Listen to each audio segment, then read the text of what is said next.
Good day, ladies and gentlemen, and welcome to the show on this Sunday the 20th of November 2022. Thank you for tuning in. Glad to have you guys here. You know, back in the 1950s, they were teaching everybody, they were doing nuclear preparedness drills, teaching the kids how to, if they saw the blinding flash of the nuclear weapon going off, to run and duck underneath their desks and stuff like that. And there was a lot of nuclear preparedness, and everybody was aware. And everybody was frightened during the Cuban Missile Crisis, which was Kennedy and I think it was Castro. No, that was in Cuba. Yeah, and it was over in Russia. I can't think of the leader's name over in Russia at the time. Was it Khrushchev? I can't. It's on the tip of my tongue anyway. So it ended well. The Russians pulled the missiles that they were preparing in Cuba away, and it all ended well. But back then, people were much more frightened. They were building these nuclear bunkers and things in their backyards. Just people would say, okay, we're going to build a nuclear shelter in our backyard. And they might go down to the local company that produces things like culvert pipe, and they might buy a big giant section of culvert pipe and bury it in their backyard with a bulldozer.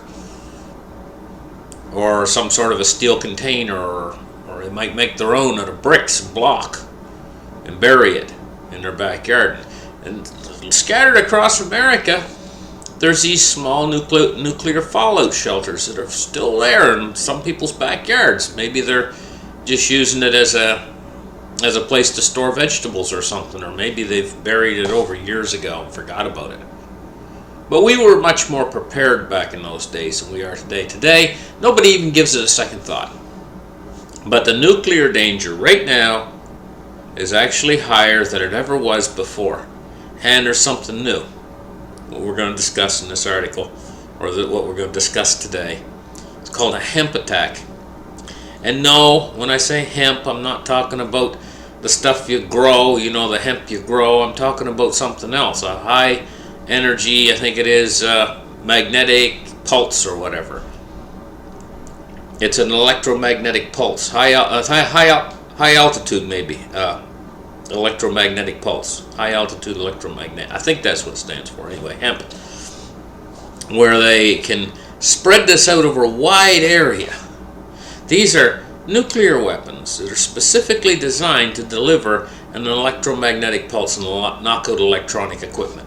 Because in this modern day, what's more effective than an actual nuclear attack that destroys things by blowing them to bits, what's more effective is to destroy people's electronics. Because if you destroy a country's electronics, you've basically taken them down. And it can be as simple as cutting the undersea cables that deliver internet service, because we're totally reliant upon that. And so we're going to get in there, we're going to open up the charts, and we're going to show you that you are not as safe as you think you are in this modern day and modern age. People think, hey, that could never happen now. That was back in the 1950s. Everybody was scared of a nuclear attack back then. And today, nothing's going to happen.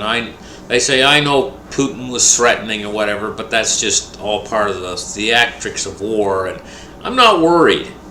Well, you should be worried. You should be worried that the system could be shut down. And what would it look like if that were to happen? Well, it would be nothing. Picture this. Say you're in some city, in some state in the United States, or maybe in Canada, or maybe in Great Britain. And maybe you're out in the country. Maybe your house is 20 miles away from the nearest city. Maybe you drive 10 miles to get your groceries, whatever.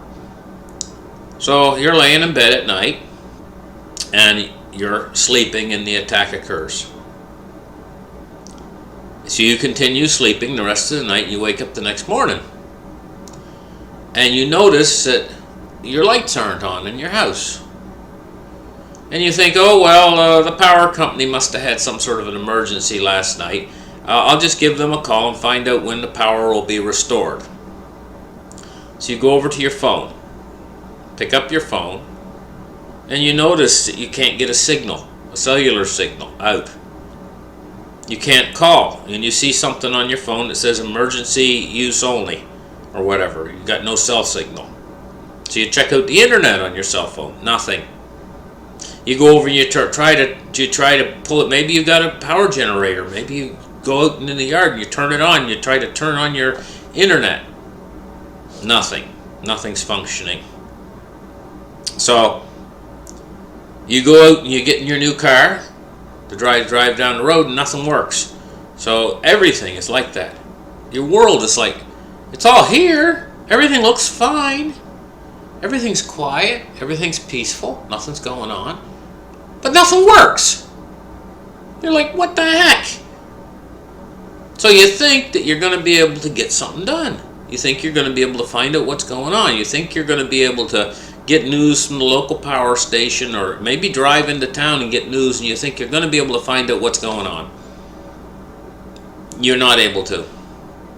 Even if you drive into your local town somehow and you get in there, or maybe you walk into all the restaurants are closed, all the places where you normally get gas stations, everything's closed, and nobody out there knows what's going on either. Nobody. This goes on indefinitely. And as it goes on indefinitely, as time passes and progresses, things start to deteriorate even worse. So, this is a scenario none of us want to see happen, but this is called an SHTF. And when it happens, it's not going to be like you think it's going to happen. All you guys out there, you think an SHTF, you're going to be able to see it and know what's going on and be able to plan for it, because you're aware of it. You see in the news that it's happening and whatever. But this is how you think it's going to happen. How it's really going to happen is just, bing, everything's going to turn off.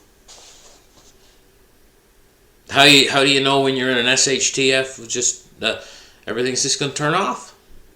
It's going to switch off. So why? Why did all this happen? Well, we're going to get into the nuts and bolts right now. Let's turn the charts on and take a look at this. You're looking at the Ukrainian nuclear power plant. And right now, can you believe it? They're shelling it with bombs. The United Nations is warning. They're saying, you're playing with fire doing this. Now what you're seeing in this picture right here, these are 6 nuclear reactors. You can count them right there. That stack there is a cooling plant or whatever, place to cool them. There's 6 of these reactors in a row here, and they all look pretty much the same. This is one of the biggest power plants in the world, nuclear power plants in the world. It's, I guess, occupied by the Russians right now, but it was built during the Cold War, and it was built by the former Soviet Union.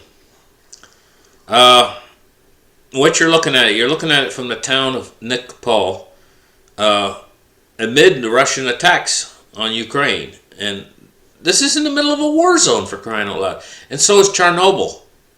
You've all heard of Chernobyl, the big disaster that occurred at Chernobyl. So what kind of a disaster would it be? I mean, if the Russians, say, decided to drop a strategic nuclear weapon on this place, you know? I mean, they could. I mean, never discount your enemy, you know? It says about this Zaporizhia power plant.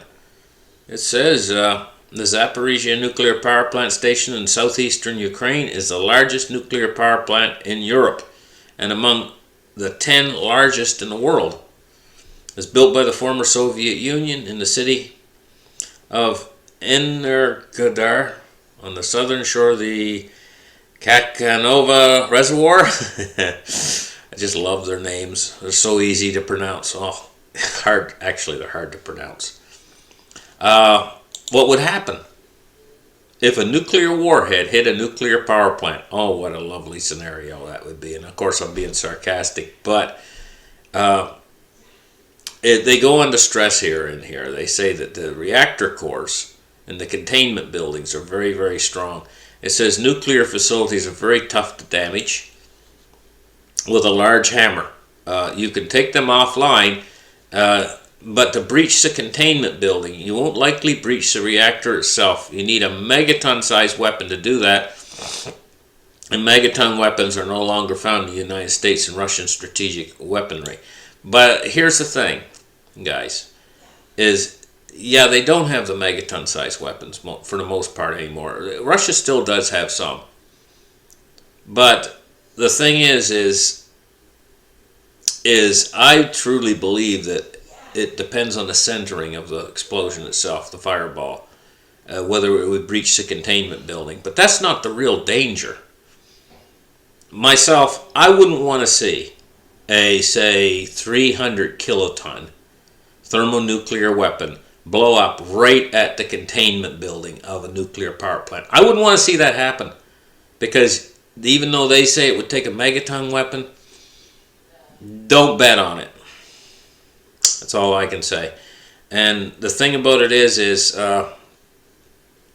says that that's not the biggest problem, though. That would be a big problem. That would just blow radiation all over the place forever and ever.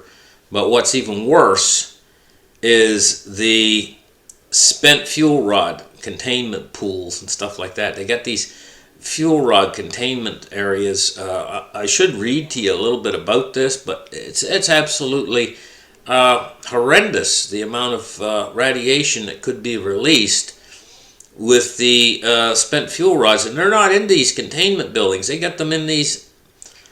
here it says, I'm going to just read a little bit of this here.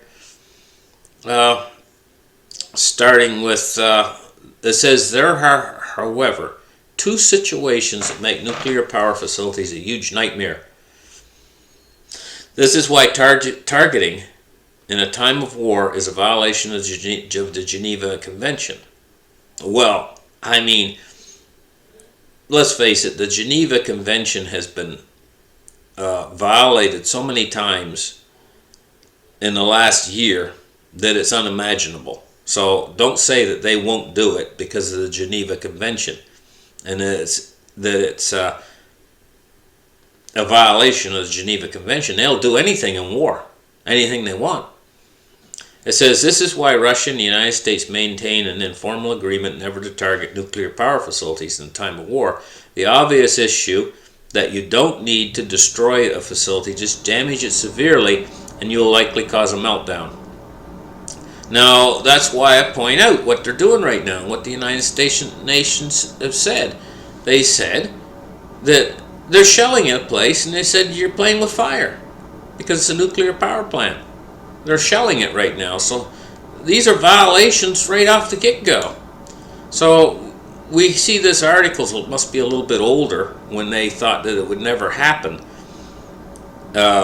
because of the Geneva Convention and so on, but they're doing it right now, this year. They've been doing it.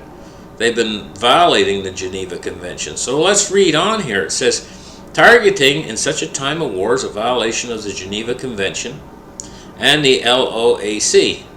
It is why Russia and the United States maintain an informal agreement to never target a nuclear power facility in time of war. The one obvious issue is that you don't need to destroy a facility, just damage it severely and it'll likely cause a meltdown. The potential for an event far worse than Chernobyl exists with an operating nuclear facility. However, that even pales in comparison to what would happen at a nuclear facility, every nuclear facility around the world, when even a small nuclear weapon is used against it. This situation has to do with the on-site storage of spent fuel. A reactor under normal operating conditions can have upwards of 250,000 pounds of fuel at the core at any time. So this spent fuel is there, and I'm going to tell you what, not all of it is kept in places that are completely can be contained in the event of a nuclear bomb going off at the facility. Tactical nukes or strategic nukes, which are even worse. As he says on this article, he says the biggest concern is the cooling ponds. Nuclear waste is filled with very radioactive and long-lived radioactive byproducts of power production. These products are far worse than what is in the nuclear weapon itself. And this radiation is not something that will go away very quickly. And so they were talking about a paper that was written here about the accident at Fukushima, and how that they said about this, the accident in Fukushima, that what could have happened. I guess it didn't happen. And it said in the content of the report, it was so shocking that we decided to treat the report as if it didn't exist. Because I guess it would have radiated all of Tokyo forever and ever. You know, they said the contents of this report makes Tokyo uninhabitable for an extended time, with annual radiation doses in Tokyo of above 0.02 sieverts, which is 4 to 8 times what you would receive living in the exclusion zone at Chernobyl. Of course, we know that didn't happen. People are living in Tokyo right now, but the possibility of these things to happen, like we're talking about maybe if they were to blow up with some sort of thermonuclear weapon, these nuclear power plants, that they could create a radiation field that would basically make all of Europe uninhabitable. This is the potential of what mankind has now with these nuclear arsenals that they have and these nuclear power plants that they've built. And we're going to switch over and talk about North Korea for a little bit here, because they're very active right now in nuclear. We see that they just launched an ICBM that could reach anywhere in America, in the United States of America. And these ICBMs that they're creating, and here's a picture of one right here. Look at all the wheels that's got under it. 1, 2, 3, 4, 5, 6, 7, 8, 9, 10, 11 tires on each side. And these are big tires. Taller than a man, each one of those tires. I mean, that thing's big. From one end of it to the other end of it, it's like, must be 100 feet long. And in that warhead, on the front end there, right, it's got what's called a MIRV. And inside the MIRV, which is called a multiple re-entry vehicle, they've got all of these small little thermonuclear warheads that they're able to build in North Korea now. We're going to take a look at a picture of one. This is what they look like.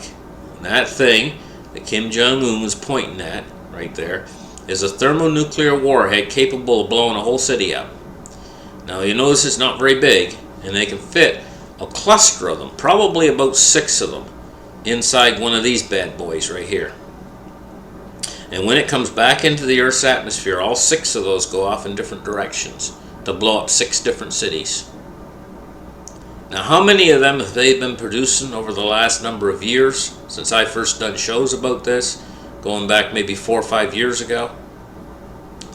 They've got their factories on full production over in North Korea, and they've been just popping them out like a pancake shop pops out pancakes. You know, they're very smart and industrious people. And what have they said quite recently? That they will target America. They've basically said, you guys are the enemy, and we will basically, they have this whole thing, parades and stuff, you know, and they'll go into theaters and stuff in North Korea, and they'll all sit down and they'll watch the screen, and they'll show glorious Kim Jong-un blowing up America. That'll be part of the film footage. And they all cheer and they all clap as America burns in flames. This is their dream. I mean, we're living in that kind of a world, you know? And they have these kind of weapons. Look at this picture.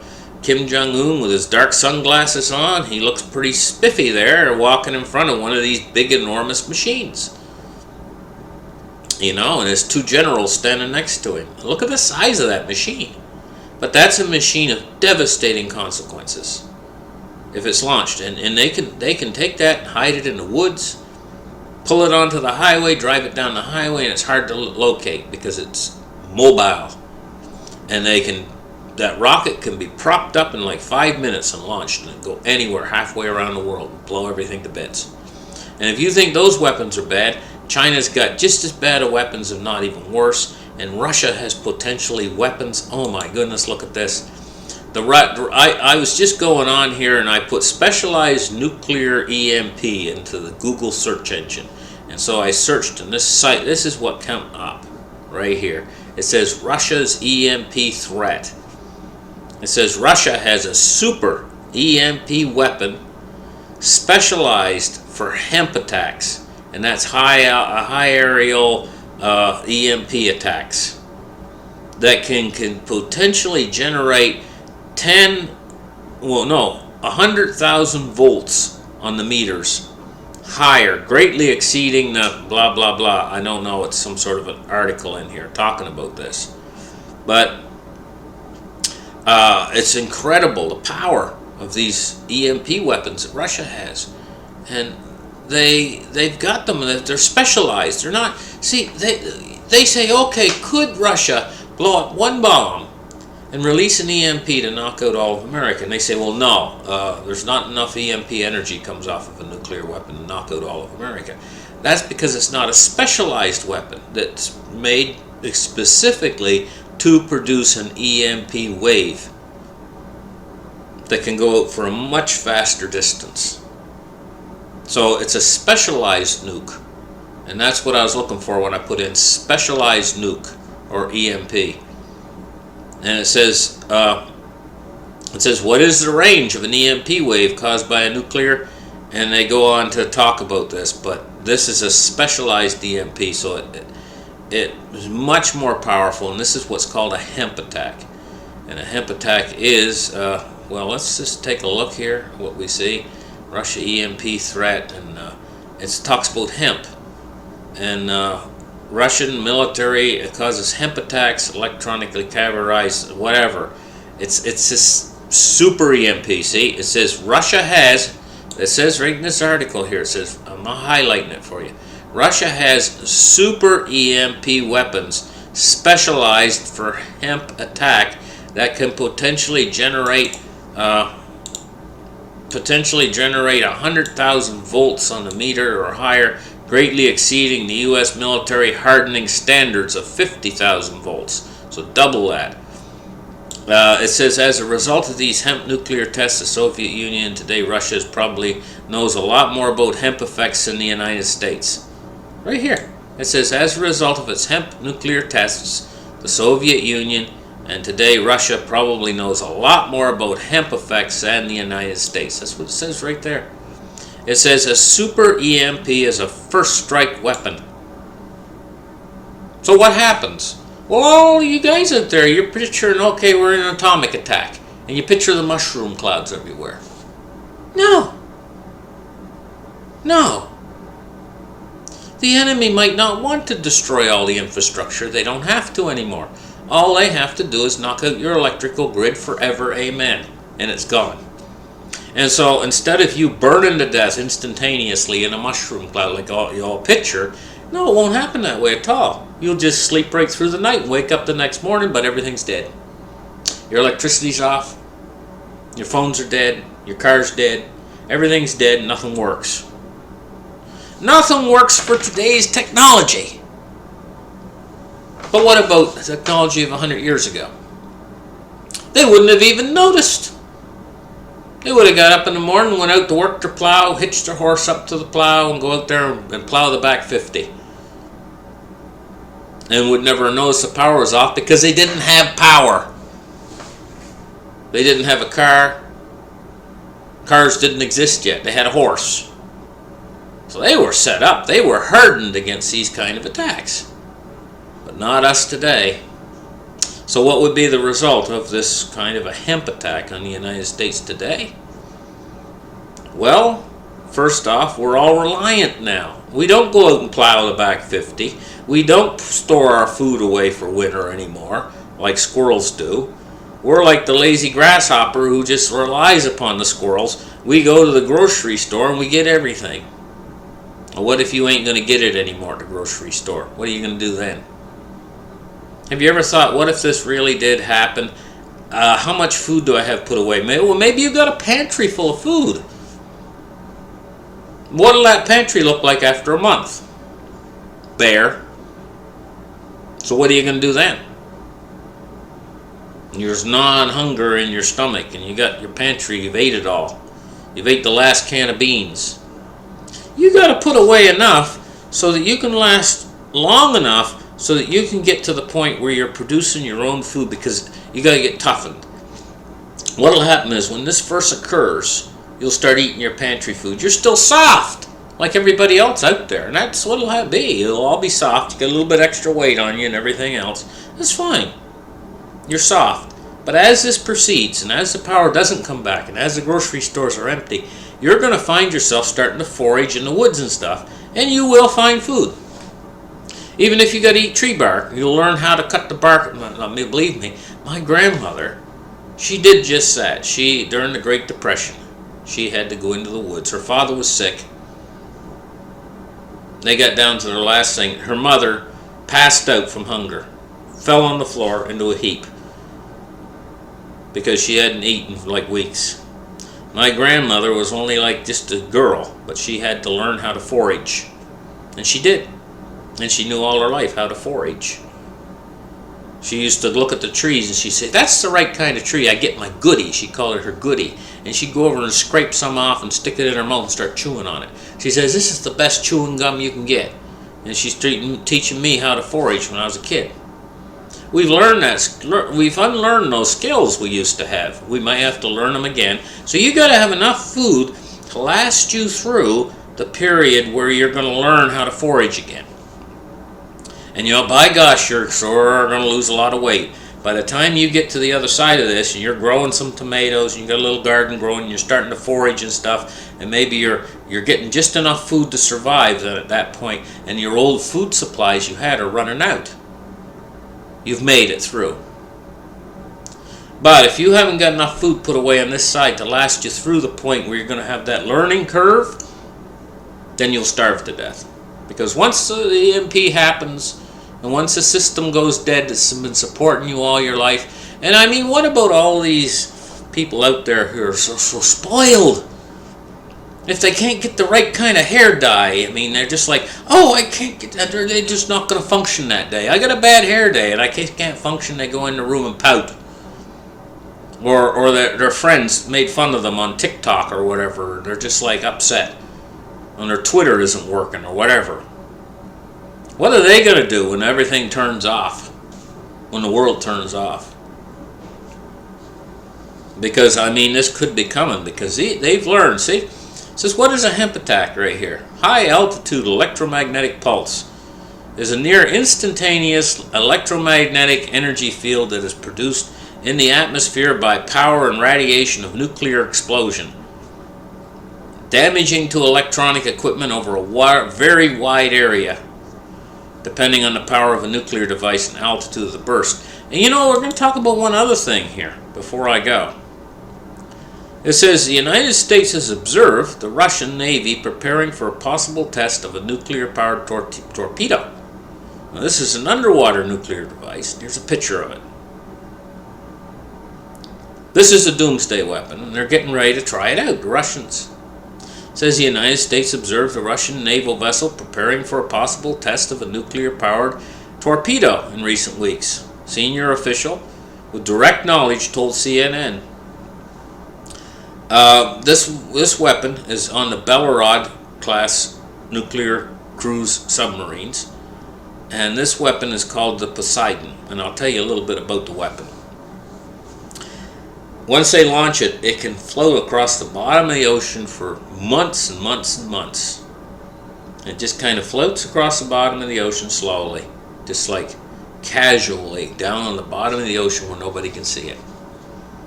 And how the weapon actually functions is when they say it's going to have a test and they're going to use it, they slowly sneak this weapon in off the coast of a city, like maybe New York or San Francisco. They sneak it in and get it as close as they can get it, and then they blow it up. And what it causes is it makes a 1,500-foot high tidal wave that's extremely radioactive. This is a radiation weapon, and that tidal wave washes inland for could wash inland miles. and everything it just destroys it with radiation. And so if you don't die from the water, you die from the radiation. They can wash inland miles over a city, and it's done. That city's done. And what happens to the water that comes off of this thing? It's so full of radiation, it's going to float in our oceans for ages.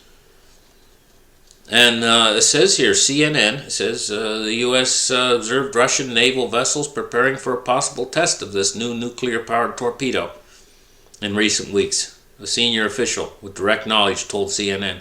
Among the vessels which took part in the preparation was the Belgorod, a cruise missile submarine modified for special operations that is able to launch unmanned underwater vehicles, including the Poseidon torpedo.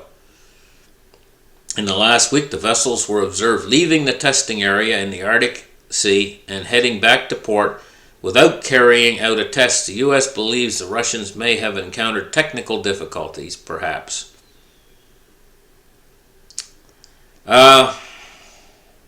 So, we're living in an age that's extremely dangerous.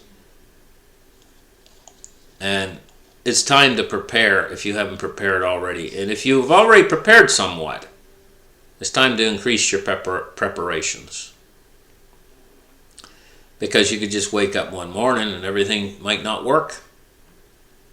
And you don't think about it that way. You don't think, hey, you know, it's going to be some sort of a Mad Max. That's the way you picture it in your mind.